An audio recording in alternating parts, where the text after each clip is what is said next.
My dear students, this is class 12 maths exercise 11.3 la question number 6 பார்க்க போறோம். X is the random variable with the distribution function f of x given by அதாவது distribution function கொடுத்திருக்காங்க. subdivision 1ல பாருங்க question பாருங்க probability density function நம்ம கேக்குறாங்க. Okay, first question subdivision 1ல நமக்கு probability density function வேணும். ஓகே, ரொம்ப சிம்பிள். பாருங்க இது வந்து டிஃபரன்ஷியேட் பண்ணால் போதும், உங்களுக்கு ப்ராபபிலிட்டி டென்சிட்டி ஃபங்க்ஷன் கிடச்சிரும். So f dash x. Okay, இதுதான் small f of x equal to, நல்லா கவனிங்க, ஜீரோவை டிஃப்ரென்ஷியேட் பண்ணாலும் ஜீரோ தான் வரும். ஸோ இன்டர்வல் என்ன பாருங்கள், less than zero. So X is less than zero இருக்கும்போது ஜீரோ தான் ஸ்மால் எஃப் ஆஃப் எக்ஸ். ஓகேவா? அடுத்த ஃபங்க்ஷன் பாருங்கள், இதை டிஃப்ரென்ஷியேட் பண்ணால், அதாவது 1/2 வந்து கான்ஸ்டன்ட்டு, ஸோ அது அப்படியே வரும். பட் எக்ஸ் ஸ்கொயர்னுடைய டிஃப்ரென்ஷியேஷன் வந்து 2x, எக்ஸோட டிஃப்ரென்ஷியேஷன் வந்து 1. ஓகே, டிஃப்ரென்ஷியேட் பண்ணியாச்சு.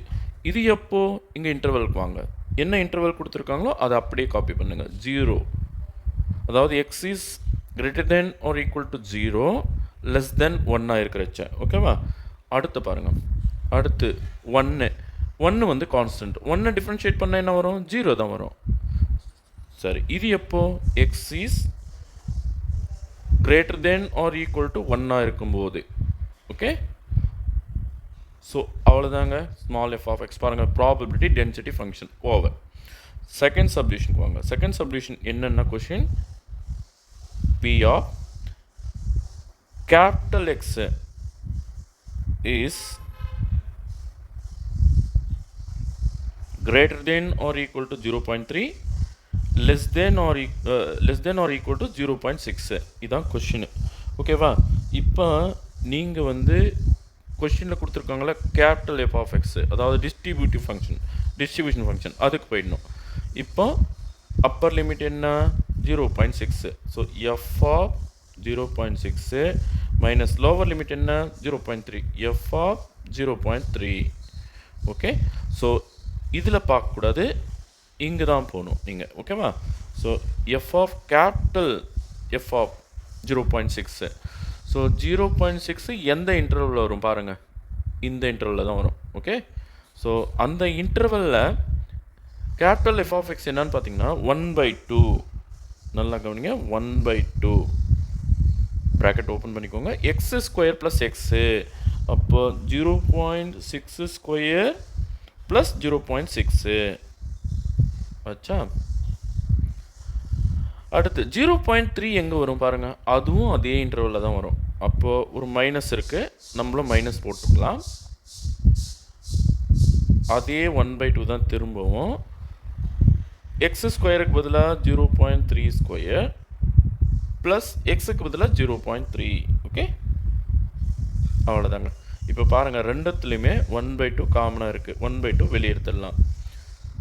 இப்போ ப்ராக்கெட்டுக்குள்ளே இது ரெண்டையும் சிம்பிளிஃபை பண்ணலாம். 0.6 ஸ்கொயர் என்ன வரும்? 0.36. ஓகேவா? 6 6 ஆர் 36, பட் 0.36 ரெண்டு ஸ்தானம் தள்ளி புள்ளி வரும் இல்லையா? அடுத்து ஒரு 0.6, இதுக்கு ஒரு ப்ராக்கெட் போட்டுக்கலாம். நடுவில் மைனஸ் இருக்குது பாருங்கள், ஸோ மைனஸ் போட்டாச்சு. அடுத்து 0.3 ஸ்கொயரு 0.09, 3 3 சார் 9, பட் ரெண்டு ஸ்தானம் தள்ளி புள்ளி வரணும். ஓகேவா? 1/2 தான் நம்ம வெளியே எடுத்தாச்சு காமனாக. அடுத்து ஒரு 0.3. ஓகே, ப்ராக்கெட் க்ளோஸ் பண்ணிடலாம். இப்போ இவங்க ரெண்டு பேரும் கூட்டிடலாம். 0.36 ஒரு 0.6, ஸோ 0.96. 1/2 வெளியே இருக்குது. ஓகேவா? 1/2 வெளியே இருக்குது. ஸோ ஃபஸ்ட்டு இவங்க ரெண்டு பேரையும் ஆட் பண்ணால் 0.96 கிடைக்கிது மைனஸ். அடுத்து பாருங்கள், இவங்க ரெண்டு பேரும் ஆட் பண்ணால் 0.09, அதோட ஒரு 0.3 ஆட் பண்ணோம், அப்போது 0.39. ஓகே, 0.39. இப்போது இதிலேருந்து இதை கழிக்கலாம். 0.96லேருந்து 0.39 நான் கழிச்சிடுறேன். இங்கேருந்து ஒன்று பாரோ பண்ணது 8 ஆகிடும். இது 16, 16ல் 9 கழிச்சா 7, 8ல் 3 கழிச்சா 5, ஸோ 0.57. 1/2 into 0.57. ஓகே, 0.57 வந்து 2 டேபிளில் நம்ம கட் பண்ணலாம்.